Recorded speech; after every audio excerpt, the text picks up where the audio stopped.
السلام عليكم ورحمة الله تعالى وبركاته.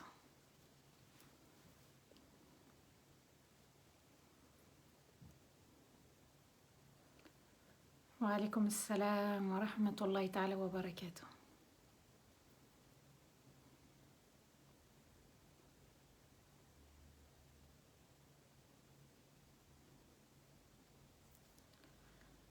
وعليكم السلام ورحمة الله تعالى وبركاته. J'espère que tout le monde va bien.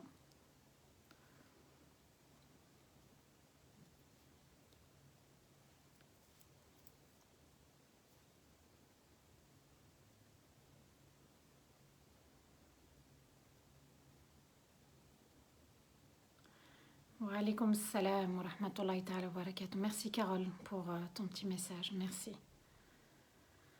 J'espère que tout le monde se porte bien. Heureuse de vous revoir. Barakallahu fikum. Merci d'être là. Wa alaykoum salam wa rahmatullahi ta'ala wa barakatuh.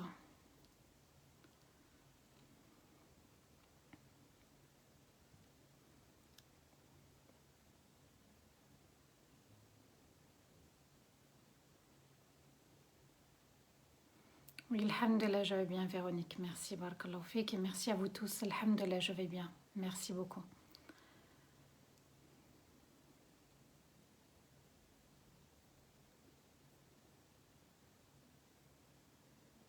On va commencer, Inch'Allah, le temps que certains se connectent.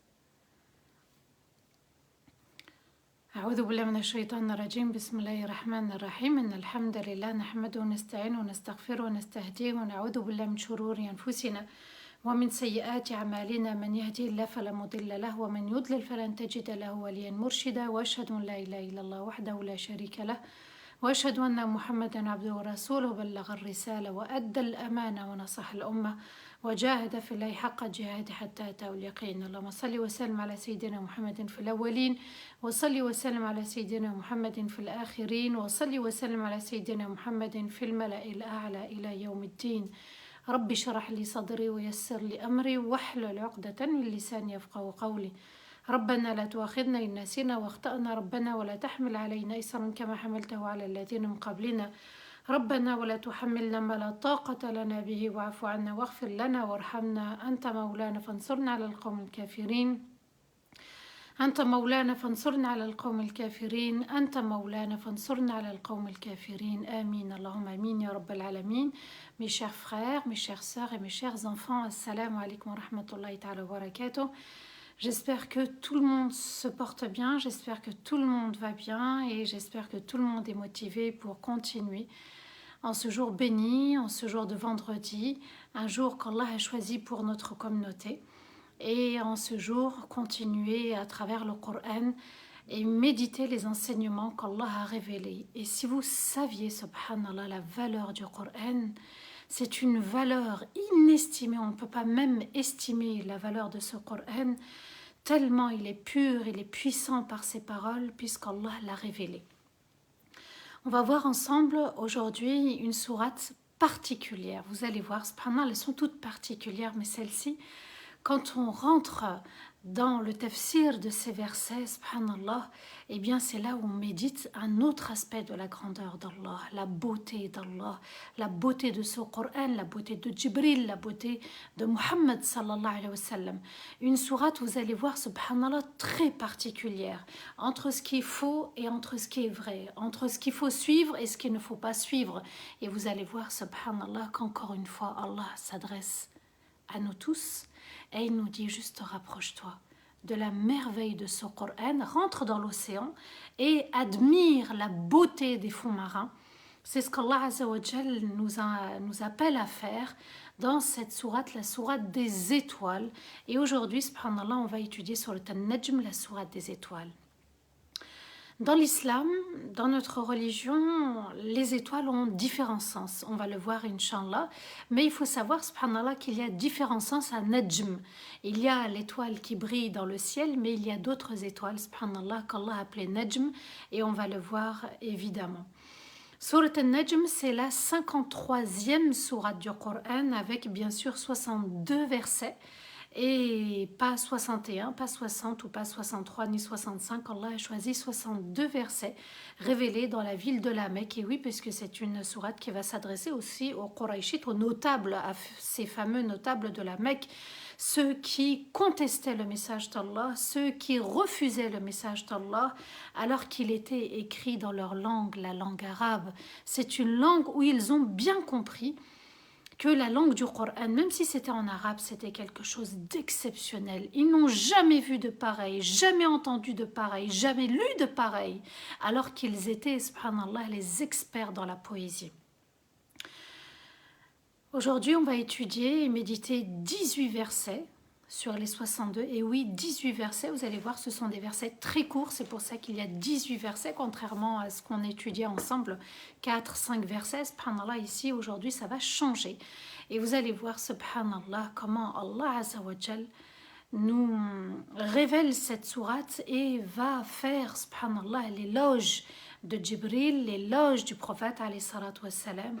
Et puis ça va renforcer notre foi. Le Coran est là pour renforcer notre foi, pour nous rendre meilleurs, pour aussi, subhanallah, méditer sur nous-mêmes, accepter le passé, accepter le futur et vivre le présent avec un bonheur profond. C'est ce qui nous manque là, la profondeur. La profondeur, le rythme, la constance. Pour qu'il y ait la constance, il faut la profondeur. Et wallahi, c'est ce qui nous manque, subhanallah, la profondeur.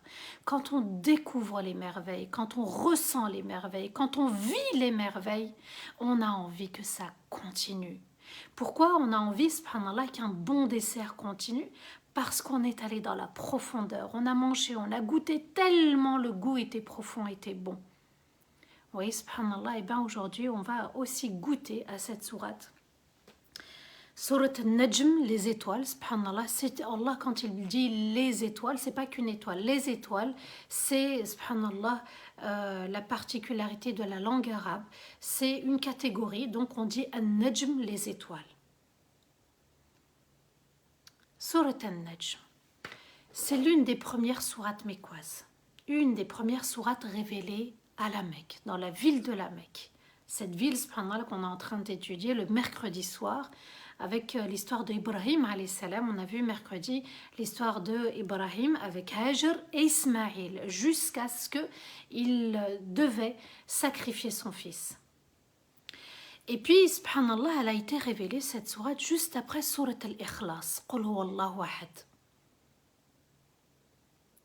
Et là, après cette sourate, subhanallah, de l'unicité d'Allah, être sincère, est-ce que tu es vraiment sincère avec ce qu'Allah Azza wa Jal va annoncer par la suite? Est-ce qu'on est sincère? Est-ce qu'on y croit sincèrement? Est-ce qu'on suit sincèrement le prophète alayhi salatu wassalam? Et puis Allah a voulu que cette sourate particulière, c'est la première sourate que le prophète alayhi salatu wassalam va réciter publiquement devant les musulmans, les non-musulmans, et le prophète alayhi salatu wassalam va la lire publiquement. Et puis les non-musulmans vont l'écouter, les musulmans vont l'écouter, et une autre catégorie de créatures d'Allah, les djinns. Tous étaient autour, subhanallah, du prophète, alayhi salatu wassalam. Il est à côté de la Kaaba et il va réciter. Et il va réciter cette sourate, subhanallah. On est dans le Masjid al-Haram. Il y a les djinns.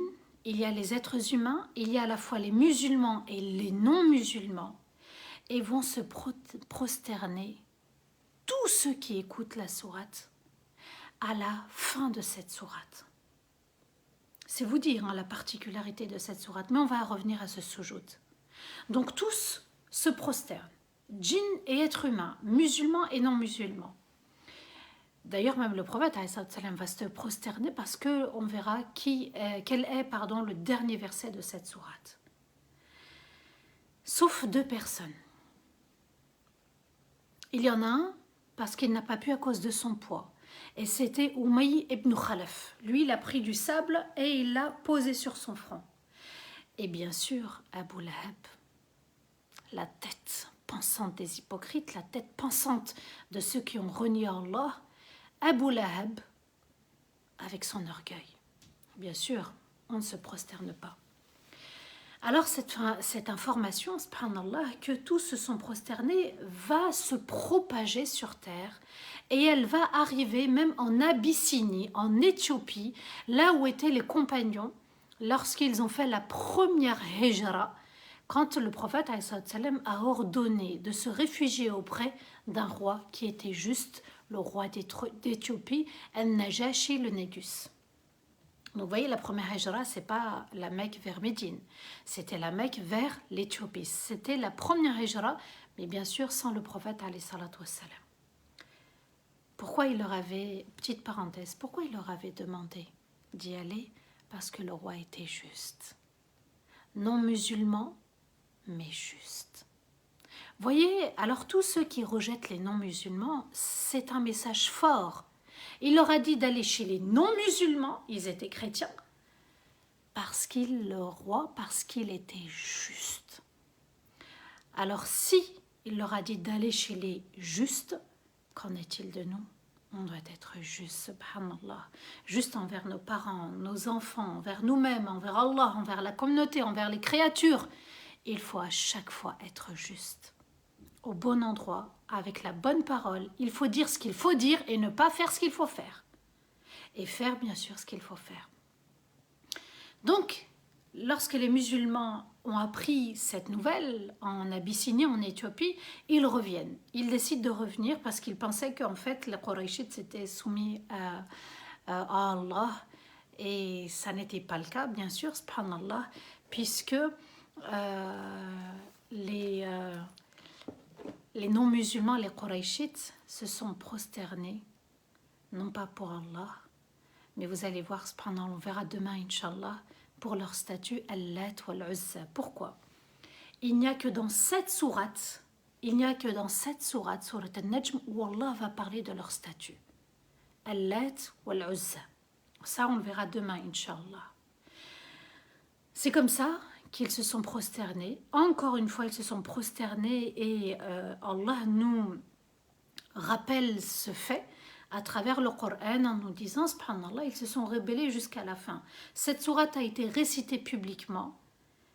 Eux qui maîtrisaient la langue arabe, eh bien, ils ont préféré se prosterner à Lat ou Al-Uzza qu'à leur créateur, leur Seigneur, leur Majesté Allah.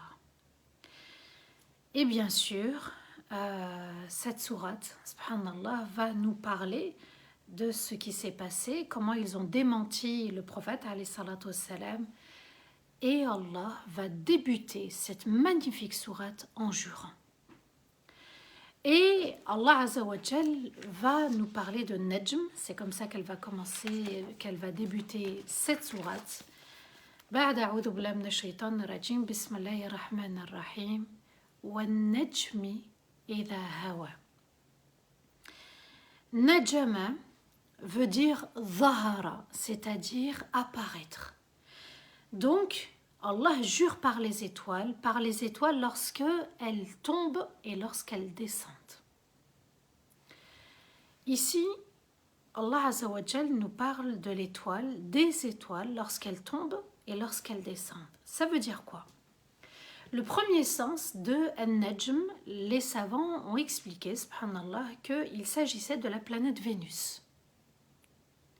En réponse aux Qurayshites qui adoraient à l'époque Vénus, et puis Allah Azza wa Jal a dit que, en fait, leur adoration était inutile. Le deuxième sens, donc l'étoile est tombée, quand le prophète salam est arrivé, il a annulé tout shirk. Le deuxième sens signifie le Coran et le prophète salam, deux étoiles qui brillent, qui continuent à briller. Et ce Coran brille dans nos cœurs et entre nos mains, subhanallah. Est-ce que ce Coran, tu vois sa lumière? Est-ce qu'il brille dans ton cœur? Est-ce que quand tu vois ou tu entends le mot Coran, est-ce que ça te fait quelque chose? Ne sommes-nous pas, subhanallah, subjugués face aux étoiles dans le ciel? Et on se dit, waouh, c'est magnifique, c'est beau. Et on a envie de contempler est-ce que le Coran, tu as envie de le contempler? Est-ce que tu as envie de le méditer? Est-ce que tu as envie de te rapprocher, subhanallah? Et puis le Coran, quand il est révélé, il est devenu étoile. Et le prophète, lorsque il est arrivé, eh bien, c'est le moment surtout où il est revenu de l'Isra ou le Mi'raj, le voyage nocturne. Il est allé dans le ciel et il est redescendu. Donc vous voyez la notion de l'étoile. Et puis ça prend un autre sens, subhanallah, ça c'est le troisième sens. Al-Najm, dans Surat Ar-Rahman, Allah Azza wa Jalla nous dit وَالنَّجْمُ وَالشَّجَرُ يَسْجُدَانِ. Al-Najm, c'est en fait toute plante aromatique ou autre, subhanallah, ou une autre plante qui n'a pas de tige. D'accord? Comme la menthe. C'est-à-dire qu'elle n'est pas debout, il n'y a pas une tige qui la tient, qui la maintient, subhanallah, comme un rosier ou autre.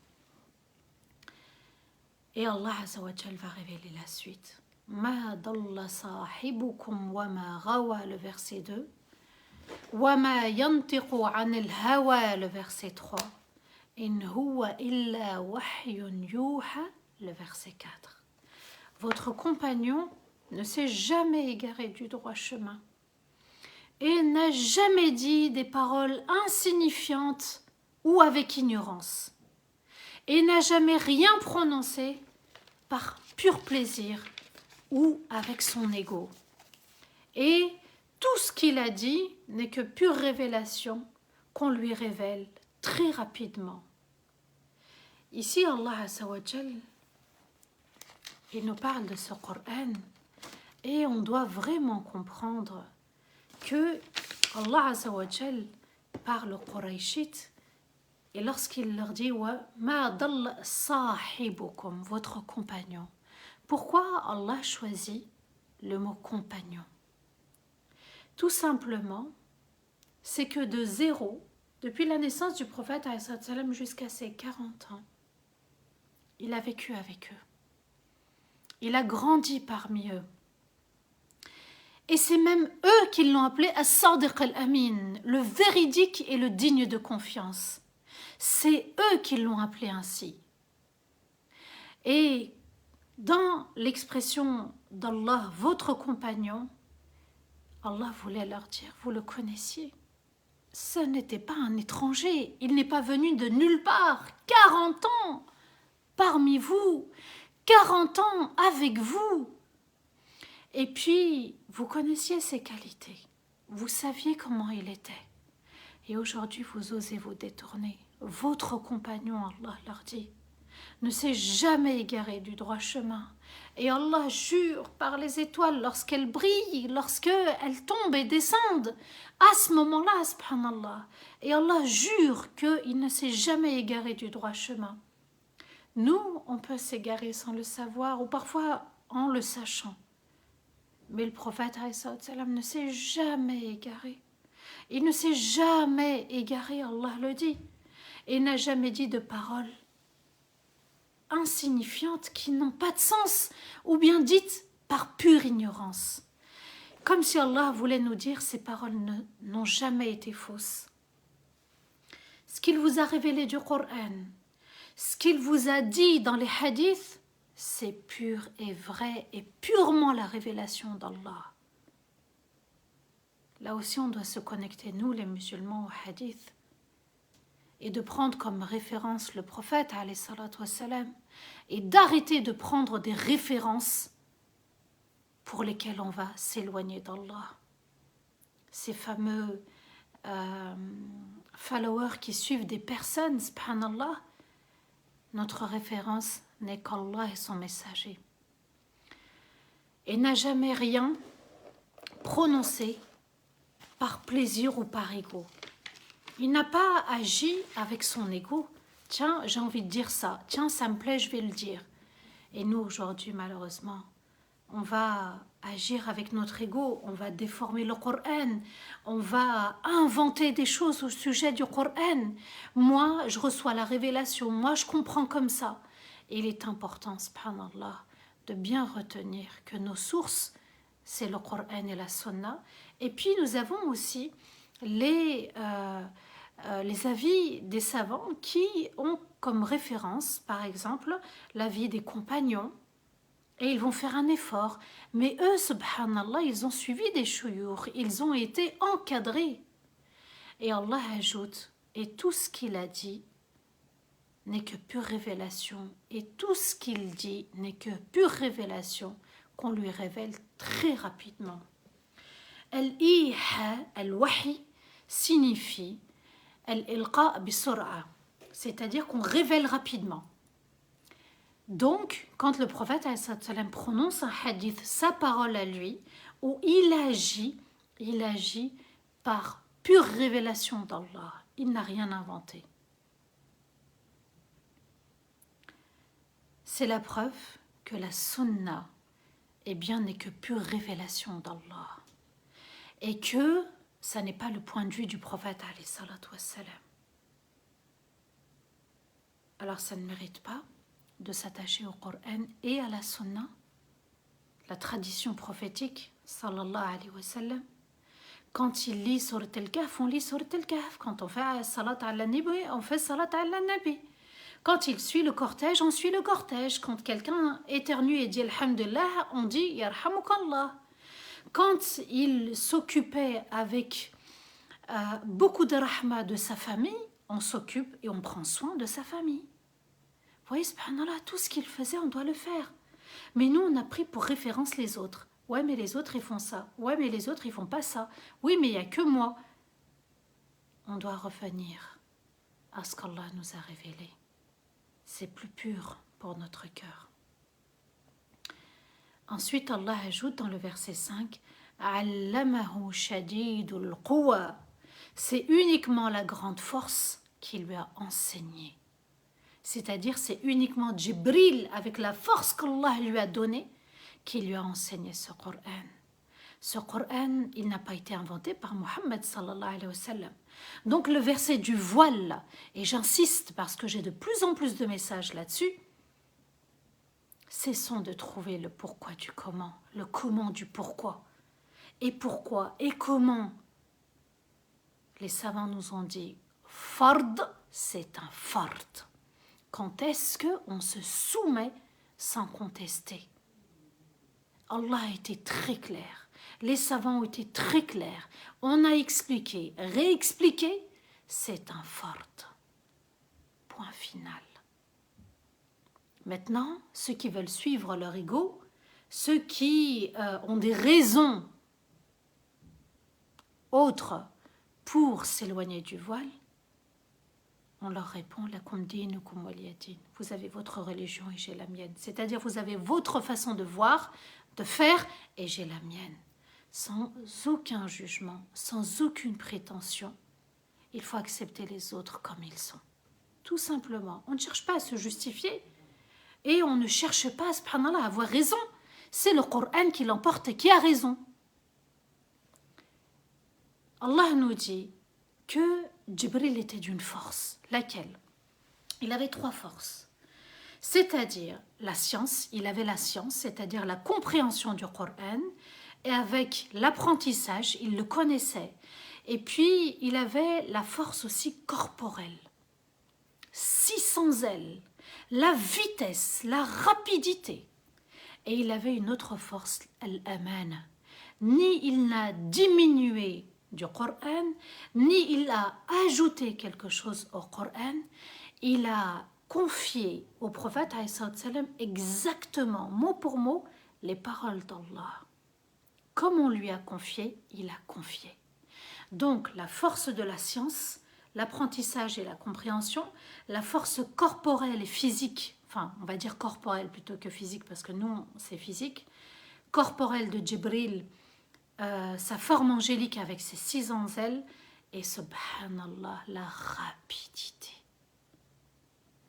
Et il a confié comme Allah lui a confié. Ensuite Allah nous dit ذو مرة فاستوى وهو بالأفق الأعلى. Avec la force, il s'est montré et s'est manifesté et il a couvert tout l'horizon par ses ailes. Ici, Allah Azza wa Jal nous dit, subhanallah, comment le Coran est arrivé. Comment le Coran a été révélé. Avec la force d'Allah qu'il a donné à Jibril alayhi salam, tellement le livre est important, il est sacré, fort et d'une beauté que Allah Azza wa Jal a déployé certaines choses, certains moyens, certaines forces, certaines créatures. Allah Azza wa Jal nous dit que ce Coran et ce prophète sont magnifiques. Est-ce que moi, dans mon cœur, ils ont une grande importance? Allah Azza wa Jal nous dit, subhanallah, Jibril n'est pas arrivé n'importe comment. Et que le prophète n'a pas reçu n'importe quoi. À nous de bien comprendre que le Coran apaise les cœurs, que le Coran est un shifa, une guérison, que le Coran élève, que le Coran renforce la foi, que le Coran t'aide à tenir. Subhanallah, j'étais en consultation ce matin avec une sœur. Et ça, c'est l'expérience. Il faut en tenir compte de l'expérience. Elle me dit, subhanallah, que là où elle travaillait, donc c'est un pays, je ne vais pas le citer, c'est un pays, et elle disait, on me mettait des bâtons dans les roues, ça se passait mal. Et dès que j'ai commencé à réciter Surat Yasin, tout s'est facilité. Et puis, on m'appelait, subhanallah, bon, ça c'est une expression anglaise, my darling au travail, c'est-à-dire j'étais devenue leur amie. Elle m'a dit, depuis, je n'ai plus lâché Surat Yasin. Et je m'entends bien avec les collègues. Ça, c'est l'expérience même. Les savants vont vous le dire. On peut comprendre des choses à travers notre expérience. On vit des expériences. Et Allah peut-être nous révèle certaines choses. Il nous montre, c'est celui qui nous guide. Vous comprenez, subhanallah, le Coran est juste magnifique. Le Coran, ce sont les paroles parfaites d'Allah. Si seulement on avait compris qu'il y avait la guérison, qu'il y avait l'apaisement, qu'il y avait la douceur, qu'il y avait la clairvoyance, qu'il y avait la lumière d'Allah qui nous éclaire dans notre quotidien. Et Allah nous dit, subhanallah, que cette créature qui s'appelle Jibril, alayhi salam, il s'est manifesté avec ses 600 ailes sur tout l'horizon. Et on dit qu'il a couvert tout ou quasi tout le ciel. Il est arrivé 2 fois. Les savants expliquent dans cette sourate 2 fois. La première fois pour lui dire « Iqra ». Et la deuxième fois, quand Jibril alayhi salam, subhanallah, s'est manifesté pour le récupérer. Et il l'a emmené durant le voyage nocturne et il s'est manifesté fi sidratil muntaha. Et Allah ajoute, verset 8 et verset 9, ثم دنا فتدلى فكان قاب قوسين أو أدنى. Puis il est venu sous forme humaine et il s'est approché de lui et il était très très proche de lui comme les 2 bouts de l'arc ou encore plus proche. Allah Azza wa Jal nous dit, subhanallah, ces moments où le prophète salam a vu Jibril sous sa forme angélique puis sa forme humaine, le prophète salam nous dit, subhanallah, que ces moments étaient forts pour lui, et Allah nous dit que Jibril était très proche. C'est pas quelque chose qu'il a entendu de loin ou qu'il a vu de loin. Jibril était à côté de lui quand il lui a enseigné. Et Allah nous dit comme les 2 bouts d'un arc. Vous voyez, subhanallah, l'arc, eh bien les 2 bouts sont là à côté. Et Allah nous dit encore plus proche que les 2 bouts. Donc il a bien entendu, il a bien vu et il a bien compris. Et là, Allah ferme la porte aux Qurayshites. Allah jure que c'était vrai. Allah jure qu'il a reçu la révélation d'Allah. Et ça doit nous booster en nous-mêmes, ça doit vraiment nous émerveiller. Verset 10, Allah nous dit فَأَوْحَى إِلَىٰ عَبْدِهِ مَا أَوْحَى. Et il a révélé à son serviteur ce qu'il devait révéler. Rien n'a bougé, même pas un point, même pas une lettre, même pas une kasra, même pas une damma, même pas un soukoun n'a bougé. aucune lettre. Le dépôt, comme il a été ordonné, il a révélé. Verset 11, Ma kadhaba al-fu'adu ma ra'a. Allah nous dit le cœur de Rasulullah sallallahu alayhi wa sallam n'a jamais démenti ce qu'il a vu. Il a bien vu Jibril. Il a bien vu le Malakout quand il est parti, l'Isra ou le Mi'raj. Son cœur, parce que parfois on se dit non, j'ai dû halluciner, non, peut-être j'ai mal vu. Mais le cœur voit mieux que l'œil. Pourquoi, subhanallah, c'est plus fort? C'est la conviction. Je suis convaincue de ce que je vois. Et le cœur s'est ouvert. Le cœur n'a jamais démenti ce que l'œil a vu. Verset 12, là Allah va parler aux Qurayshites. Afatumarunahu ala ma yara. Est-ce que vous contestez, vous débattez avec lui au sujet de ce qu'il a vu, de ce qu'il voit? Est-ce que vous osez le faire? Il vous dit j'ai vu. Et vous venez, vous dites non, c'est pas vrai. Souvenez-vous, dans la période de l'Isra ou le Mi'raj, subhanallah, eh bien, le prophète va faire le voyage de la Mecque jusqu'en Palestine.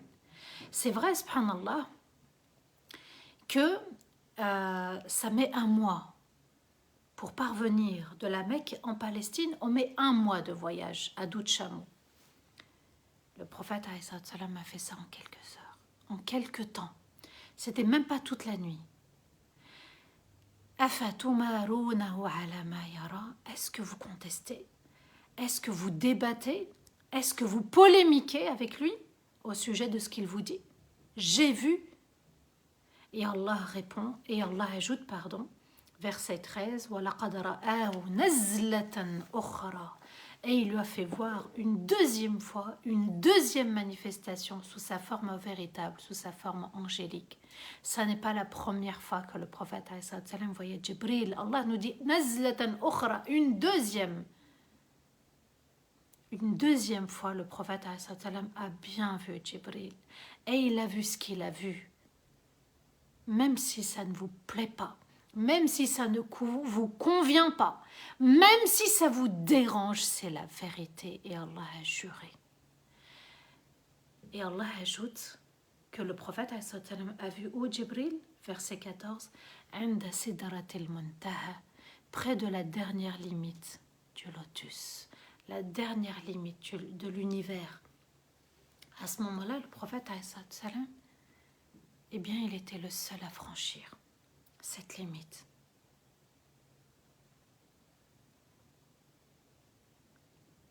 Il y avait avec lui Jibril alayhi salam. Rasulullah sallallahu alayhi wa sallam lui dit, est-ce qu'un ami abandonne son ami? Jibril lui répond, si je franchis la limite, je vais être brûlé. Je ne peux pas. Et le prophète alayhi salam va avancer. Et puis il va se présenter à Allah. Et c'est là où il va vouloir saluer Allah. Et il va dire At-tahiyyatu lillah, Wat-tayyibatu lillah, Was-salawatu lillah. Vous voyez, subhanallah, la tahiyyat, elle vient d'ici.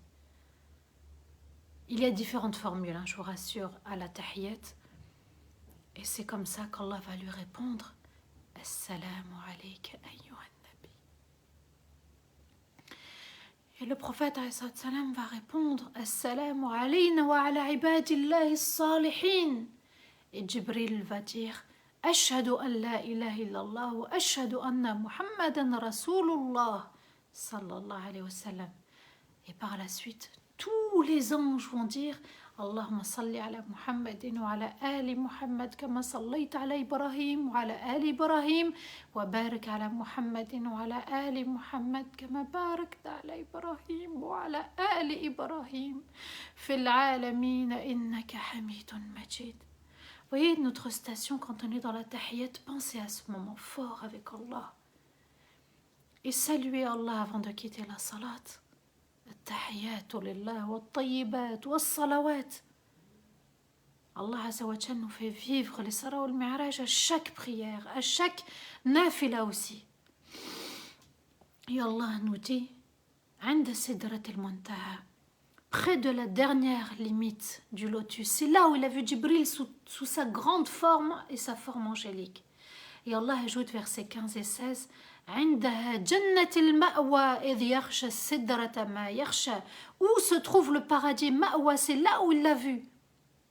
Et il a, à ce moment-là, vraiment embelli encore plus le lotus. Allah nous dit, la venue de Muhammad sallallahu alayhi wa sallam a été d'une beauté et il a embelli ce lieu lorsqu'il est venu. C'est vous dire, subhanallah, l'importance, la place noble qu'Allah a donnée à cet homme, à ce bien-aimé, à ce serviteur Muhammad sallallahu alayhi wa sallam. Les savants disent que c'était une beauté indescriptible à ce moment-là. Versets 17 et 18, et on termine notre première partie aujourd'hui. ما زاغ البصر وما طغى لقد رأى من آيات ربه الكبرى. Sa vue n'a pas dévié, elle n'a pas bougé, et il a regardé dans le sens ordonné par Allah et n'a pas dépassé la limite décrétée. Il a vraiment vu des grands signes et des grands miracles de son Seigneur. Allah Azza wa Jal nous dit, subhanallah, dans ce verset, il n'a pas vu autre que ce qu'Allah lui a ordonné de voir et Allah a décidé de voir.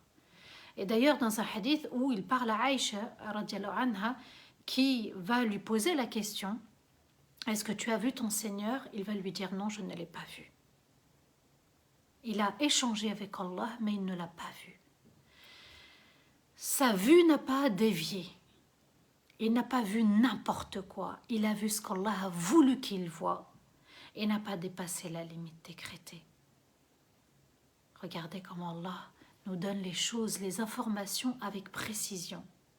La vue était précise, dans la direction qu'Allah a voulu, avec la distance qu'Allah a voulu. Il a vraiment vu des grands signes et des grands miracles de son Seigneur. Il a vu des choses incroyables et il mérite pour tout ce qu'il a enduré. Et il mérite pour le cœur qu'il avait, la pureté de son cœur. Alors, à nous de bien comprendre, subhanallah, qu'il a vu des miracles, il a vu des choses, on ne sait pas quoi exactement, on sait qu'il a vu Jibril sous sa forme angélique, on sait, subhanallah, qu'il a fait l'Isra ou le Mi'raj, mais nous, on doit se contenter, même s'il y a irtilaf des savants sur ce qu'il a vu, on doit se contenter uniquement d'y croire. Il a vu des miracles. Oui, il a vu des miracles. Alhamdulillah, on s'arrête là. Et on ne cherche pas à savoir exactement ce qu'il a vu. Ce qui nous intéresse et ce qui nous fait du bien, c'est de comprendre que ce Coran est merveilleux. Que lorsqu'il a fait l'Isra ou le Mi'raj, c'était pour que la prière de 50 devienne 5. Et il a vu sûrement des choses, mais nous, ce qu'on voit et ce qu'on retient, c'est que la prière, elle fait de nous une étoile. Parce que le prophète a dit « As-salatu nour », la prière est une lumière. À nous d'éclairer notre lumière, de nourrir notre lumière dans la salat et de vivre les versets de Surat al-Najm « Wan-najmi idha hawa » par les étoiles lorsqu'elles tombent ou lorsqu'elles descendent. Et subhanallah, l'étoile, lorsqu'on voit l'étoile le soir, c'est une lumière subhanallah, qui est tombée il y a des années et des années. Je ne sais plus combien de temps. D'accord? Donc le sens, il est juste magnifique. À nous de bien comprendre que nous sommes des étoiles. Chacun est une étoile. Et puis, on va renforcer cette lumière par la salat, le Coran, en suivant le prophète ﷺ. Parce que si vous regardez bien dans Surat al-Hadid, Allah Azza wa Jal parle de notre lumière. Une lumière qu'on aura lorsque on sera dans l'au-delà. Barakallahu fikum, wa astaghfirullah li wa lakum, subhana rabbika rabbil izzati amma yasifun, wa salamun ala al-mursalin, walhamdulillahi rabbil alamin. Amin, Allahumma amin. Alors, je réponds vite fait à la question que je vois. Mashallah, qu'est-ce qu'une nafila? Ce sont deux unités. non obligatoires, c'est-à-dire 2 unités avant le dhuhr, 2 unités après l'asr, ça peut être duha, ça peut être salat l'istikhara, ce sont 2 unités de prière, voilà. N'hésitez pas, bismillah, avec vos questions, vos commentaires, et puis aussi dire ce que cette sourate vous a apporté. Bismillah.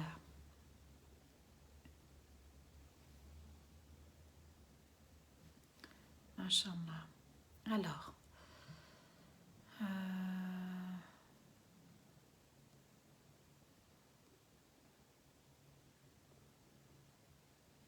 Amin, amin, amin.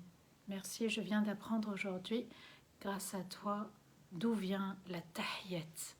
Et oui, Lamia, mashallah, cette tahiyyat vient au moment où le prophète salam va faire le voyage nocturne. Et vivez ce moment où vous avez l'impression que vous êtes face à Allah et que vous le saluez.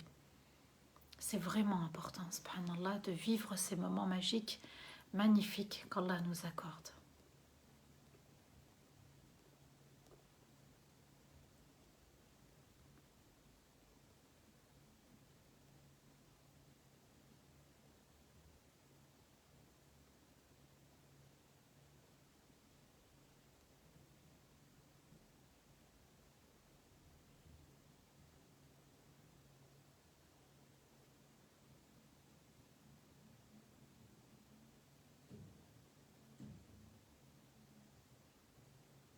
Alors, comment gérer la colère qu'on a en nous malgré la salate? Pardonner, tout simplement. Je vous le dis à chaque fois, il faut pardonner. Pardonner veut dire se libérer aussi, subhanallah, de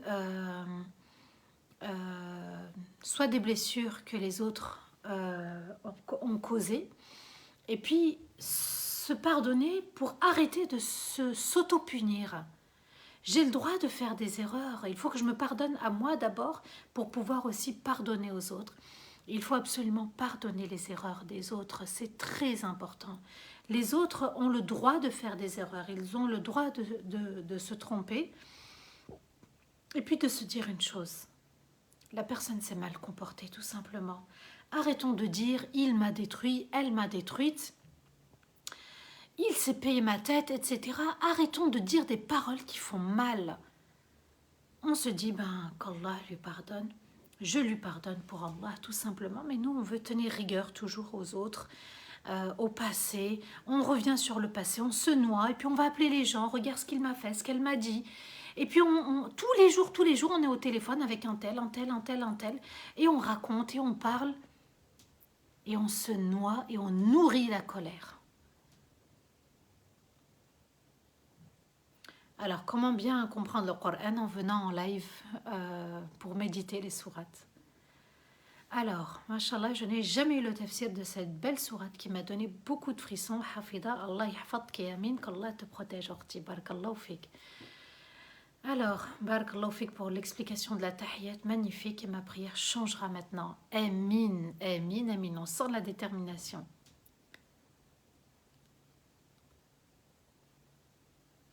Alors, est-ce que Sourate Yassine peut débloquer des situations? Eh bien, la sœur, en fait, la Sourate Yassine est une lumière. Et à vous de mettre une bonne intention. C'est pas, il faut faire attention à ne pas essayer ou tester. De se dire, oui, c'est vrai, c'est une sourate, subhanallah, qu'Allah a révélée, elle est importante, et je vais la réciter.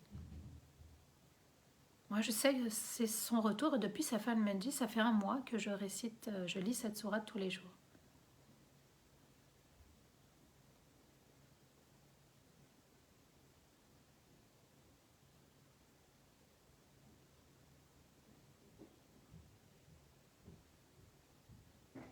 Valérie, barakallahu fik, merci pour ton message. Ma fille s'appelle Nejma, je suis contente d'avoir le tafsir de la sourate, mashallah, qu'Allah fasse qu'elle brille dans ton cœur et que Allah te facilite aussi son éducation. Amin, ya rabbal alamin. Alors Lamia, si tu veux me consulter, bismillah, je te donnerai un avis, mais j'ai besoin de poser des questions, je ne peux pas te répondre juste comme ça par rapport à une situation. Et oui, il faut se pardonner à soi. Tout à fait, tout à fait. Nina, alhamdoulilah, si ça fait du bien au cœur. Merci d'apporter la lumière des étoiles dans mon cœur. J'apprends beaucoup, alhamdulillah. Dinadou, mashallah. Alors, il y a des manières, il n'y a pas que deux façons pour réciter la tahiyat, il y en a différentes, vous allez voir. En faisant des recherches, il y en a même plus que deux. Il y en a plus que deux, il y en a trois, quatre, il y a différentes manières. Elles sont toutes bonnes. Hein.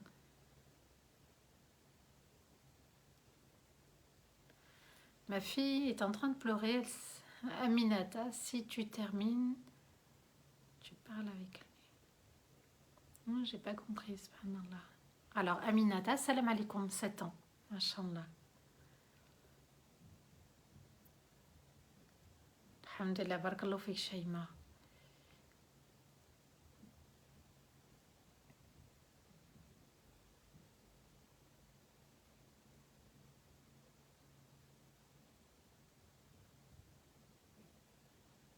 Alors, je vois deux messages, subhanallah, j'aimerais vraiment porter le voile. Dua, on invoque Allah. Je ne pourrai rien faire sans l'aide d'Allah. D'accord? Donc j'invoque Allah. Ya Allah, tu connais mon intention. Je te demande de me faciliter ce projet du voile. D'accord? Ça, c'est très important d'invoquer Allah et de lui demander, de lui parler. Et vous allez voir, subhanallah, qu'Allah vous accompagnera. Allah ne refuse pas de l'aide de celui qui demande de l'aide.